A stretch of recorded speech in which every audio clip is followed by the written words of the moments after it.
बिस्मिल्लाहिर्रहमानिर्रहीम अस्सलामु अलैकुम वरहमतुल्लाहि वबरकातुहू। दोस्तों, मैं अब्दुल वहाब कासिमी एक बार फिर आपकी खिदमत में हाजिर हुआ हूँ। आज हम लेकर आए हैं एक नई वीडियो। इस वीडियो में हम ये बताएंगे इंशाल्लाह आपको कि रमज़ान के महीने में उम्रा करने का सवाब क्या होता है। ठीक है, इसके बारे में आज हम जानेंगे इंशाल्लाह। देखिए, सबसे पहले तो हमें रमज़ान और मुबारक के महीने की अल्लाह तबारक व तआला ने तौफीक बख्शी है, तो अगर हम सरवत आदमी यानी अल्लाह ने हमें माल और दौलत दिया है तो हमें इस महीने में, रमज़ान के महीने में उम्रा ज़रूर कर लेना चाहिए, इसलिए कि बहुत बड़ा अमल है।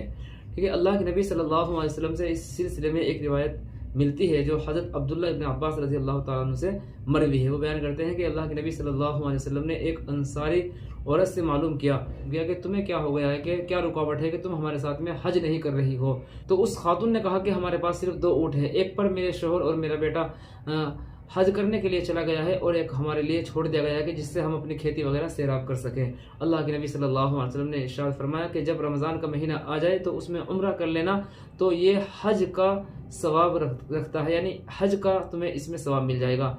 और दूसरी रिवायत में, सही मुस्लिम की रिवायत में मिलता है कि अल्लाह के नबी सल्लल्लाहु अलैहि वसल्लम ने इरशाद फरमाया कि मेरे साथ हज करने का तुम्हें सवाब मिलेगा।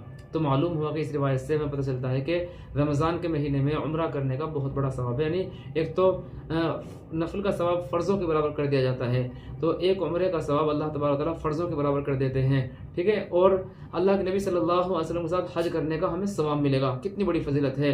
लेकिन ध्यान रहे कि जिस शख्स के ऊपर हज करना फ़र्ज़ है, तो अगर कोई शख्स रमज़ान के महीने में उम्रा कर लेता है तो उसके ज़िम्मे से हज साक़ित नहीं होगा। क्यों? इसलिए कि सिर्फ तशबीह जो दी गई है वो आमाल का जो सवाब मिलता है उसमें तशबीह दी गई है, यानी हज तो उसको करना ही करना होगा अगर वो मालदार शख्स है, मर्द हो या औरत हो। तो रमज़ान के महीने में जो हमने उम्रा किया है तो ज़िलहिज्जा के महीने में जाकर के हमें हज करना होगा।